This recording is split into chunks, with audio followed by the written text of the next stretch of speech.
Patay ang isang bata sa Cebu City matapos mabagsakan ng bakal na railing. Iniimbestigahan ng lokal na pamahalaan kung sino ang may pananagutan sa nangyari. Ang nahulikam na insidente sa report ni Alan Domingo ng GMA Regional TV. Sa CCTV nakuha sa Puzzle Fish Port sa Cebu City, makikita ang sinasandalan ng 4 na taong gulang na si Chris Mark Sandoval ang metal railing nang akyatin ito ng isa pang bata. Bumaba sa likod ng harang ang umakyat na bata hanggang sa natumba ang bakal na railing at nabagsakan si Chris Mark. Dali-daling sumaklolo ang mga nakasaksi at isinugod sa ospital si Chris Mark. Kinailangan siyang ilipat ng ibang paggamutan pero binawian din ng buhay dahil sa tindi ng tinamong sugat. Sabi ng lolo ni Chris Mark, hindi niya namalayang nakalabas ng bahay ang apo na mamasukan bilang kasambahay ang ina ng bata. Ay, wala may kuha sir, baso sir. Kaya disgrasya, pero ang amo lang ikuha na ito, ano wagi gipusa nila. Di ako lang, malubong na sa tarong, mahilun na lang sa sir ba. Bagamat wala ng plano magsampa ng reklamo ang pamilya ng bata, pinaiimbestigahan pa rin ng Cebu City LGU kung sino ang may pananagutan sa nangyari. Nangako rin silang sasagutin ang lahat ng gastusin sa hospital at pagpapalibing sa bata. Makita dyan nato nga naadyoy negligence on the part of the employees, naadyoy mga empleyado ani nga makakuha gyud og either disciplinary actions, even suspension or even atong ipabalhin ba og lain o kung regular o pabalhin ba nato og laing departamento. Iniimbestigahan din ng Cebu City Police ang nangyari. Tumangging magbigay ng pahayag ang pamunuan ng Puzzle Fish Port dahil wala raw doon ang kanilang market administrator. Alan Domingo ng GMA Regional TV, nagbabalita para sa GMA Integrated News. Hinihinalang tinamaan ng sakit na anthrax ang isang magama sa Santo Niño, Cagayan. Ayon sa Cagayan Provincial Health Office, October 6, nang ipastol ng isang magsasakang kanyang kalabaw, pero kinaumagahan ay dadatnan na itong patay. Imbis na ilibing, kinatay at ang kalabaw at ibinenta ang karne nito. Matapos ang ilang araw, magkasunod na nagkasintomas ang mag-ama na kumatay at kumain din sa karne ng kalabaw. Nilagnat, nanginig, nanghina at nagkasugat sila na kulay itim. Nagpapagaling sila sa ospital. Ipinadala ang specimen ng magama sa Research Institute for Tropical Medicine o RITM para makumpirma kung anthrax ang tumama sa kanila. Binabantayan din ng mahigit 100 residenteng bumili ng karne ng kalabaw. Ayon sa US Centers for Disease Control and Prevention at Department of Health, ang anthrax ay bacterial disease na karaniwang tumatama sa hayop gaya ng kalabaw. Pwede yang maipasa sa tao kapag nagkatay at kumain ng karne ng hayop na may anthrax, at posible rin magkasakit ng anthrax kapag nakalanghap o pumasok sa sugat ng tao ang spores ng bakterya na nagdudulot nito. Nagtamo ng bali sa katawan ng isang ginang na naka-wheelchair at ang kanyang anak nang mabundol ng motorsiklo habang tumatawid. May report si Emil Sumangit. Tulak ng anak na babae ang naka-wheelchair niyang ina habang tumatawid ng kalsada sa Nagcarlan, Laguna. Malapit na sanang makarating sa kabila ang mag-ina nang dumating ang isang motorsiklo at nasalpok sila. Naisugod sa ospital ang mag-ina na nagtamo ng mga sugat at bali sa katawan. Hindi raw sila agad napansin ng rider. Nagkasunod na kami sa usap na lahat ng gastusin sa ospital ay sasagutin ko. Pasensya na kayo. Sa mga nangyari, hindi ko rin kagustuhan. Accident talaga. Pasensya na talaga sa inyo. Sa datos na nakalap ng GMA Integrated News Research, 12,000 sa mahigit 20,000 insidente ng road crash sa labas ng Metro Manila ay ang kinasangkutan ng mga motorsiklo. Sa Metro Manila, halos 7,000 ang motorcycle-related road crash mula Enero hanggang Abril ngayong taon. Emil Sumangil, nagbabalita para sa GMA Integrated News. 3 araw nang walang supply ng tubig sa ilang lugar sa Iloilo City. Umaalma ang mga residente dahil pumapasok daw ng hindi nakakaligo ang kanilang mga anak. Wala rin daw magamit kahit panghugas ng plato. Ayon sa Metro Pacific Iloilo Water o MPIW, nagbawas sila ng supply dahil sa maintenance activity ng isa sa mga bulk water supplier nila. Nagpatupad na sila ng adjustment sa kanilang water supply schedule. Kanina, ilang lugar ang nakakasupply ng tubig pero mahina ang pressure. Ayon sa MPIW, asahang magbabalik normal ang supply ng tubig sa Sabado. Kinalampag ng iba't ibang grupo ang Department of Justice para ibasura ang reklamong terrorism financing ng PNP-CIDG laban sa isang sari-sari store owner at isang kapatid ng napatay na human rights activist.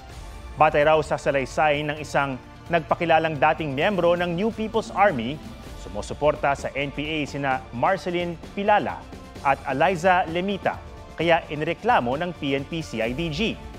Naghain ng kontrasalaysay ang dalawa para ibasura ang anilay gawa-gawang kaso.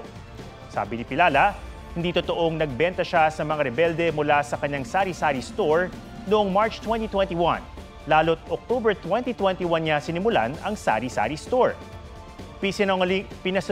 Pinasinungalingan din niya ang akusasyong may pumasok umanong 100,000 piso sa kanyang bank account. Tinanggi naman ni Lemita na namigay siya ng pagkain sa NPA. Si Lemita ay kapatid ni Chay Evangelista na isa sa mga aktivistang pinaslang sa police operations sa Calabar Zone sa tinaguriang Bloody Sunday noong 2021. Sabi ng DOJ, masusi silang inimbestigahan at sinusuri ang mga ebidensya ng complainant at respondents. Sinusubukan pang kunin ang panig ng PNP-CIDG.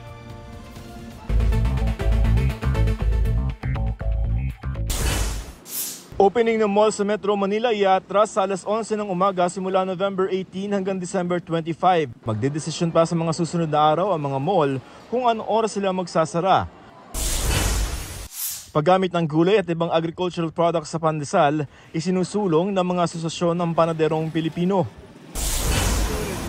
Libo-libong trabaho sa Croatia alok sa mga Pinoy caregivers sa ilalim ng special hiring program ng Department of Migrant Workers. Ayon sa DMW, posibleng umabot ng hanggang mahigit 62,000 pesos kada buwan ang minimum na sahod. Joseph Morong nagbabalita para sa GMA Integrated News.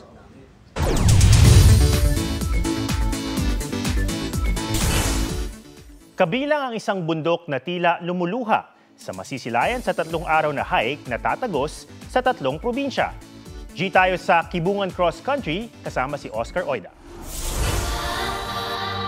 Like to hike?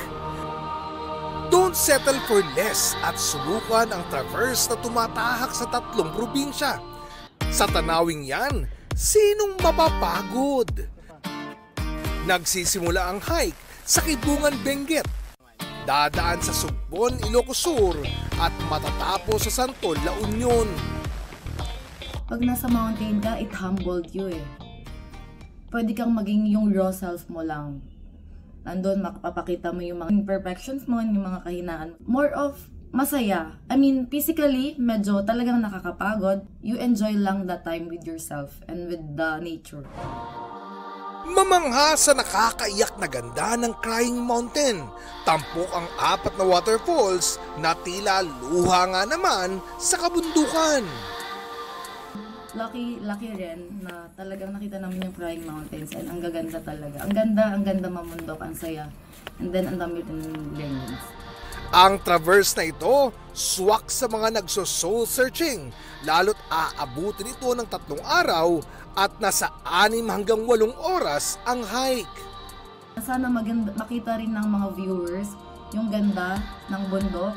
Oscar Oida, nagbabalita para sa GMA Integrated News.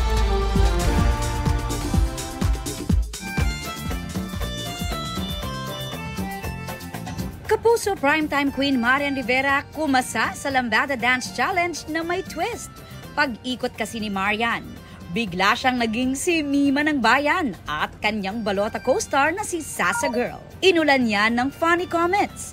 From Lambada to Lambanog Real Quick raw. Mother, parang balato mo na sa akin to. Sure ka ba? Yes, Mother, sure na sure. Okay, sige. At dahil dyan, Teacher Emmy, magbilang ka muna ng boto. Okay. Woo! Oh, blower! Yes!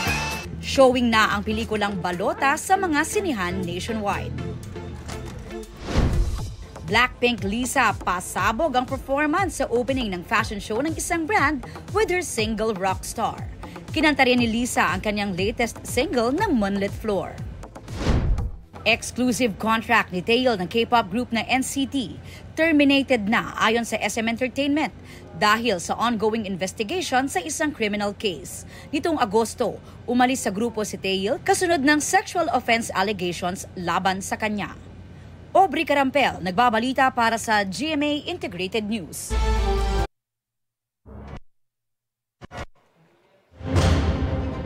Pauwi na ang babaeng yan sa India nang biglang bumagsak sa kanya ang isang tangke ng tubig.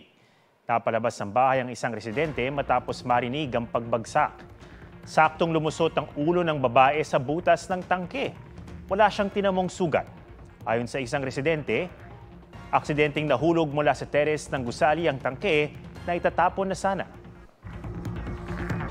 Isang alagang aso ang natim na itapon sa basurahan sa Bulacan. Sa post ng Animal Kingdom Foundation, may nakakabit pang dextro sa aso. Isang concerned citizen daw ang nakakitang gumagalawang garbage bag at nalamang aso ang laman nito. Dinala sa veterinarian clinic ang aso na napag-alamang may sakit na distemper.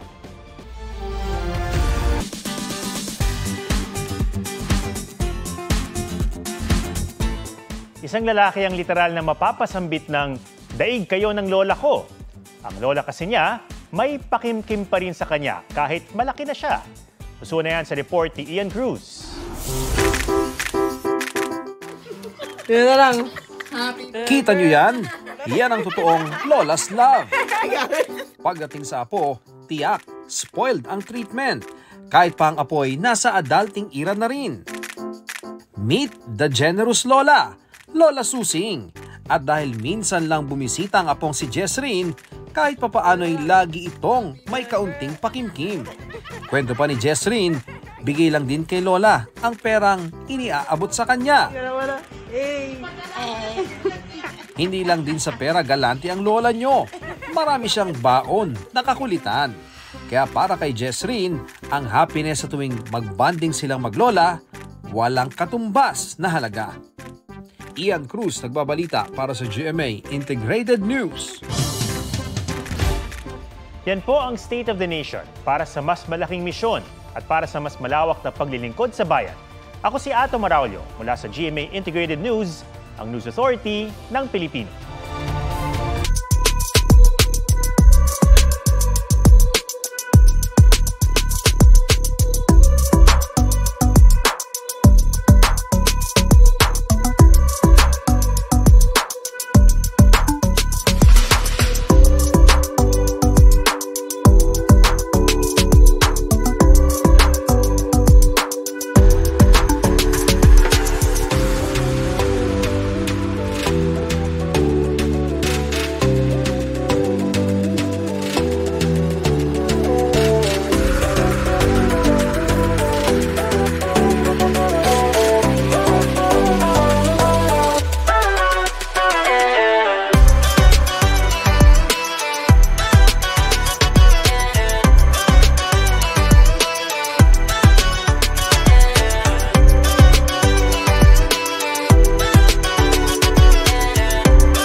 Mga kapuso, alamin ang State of the Nation.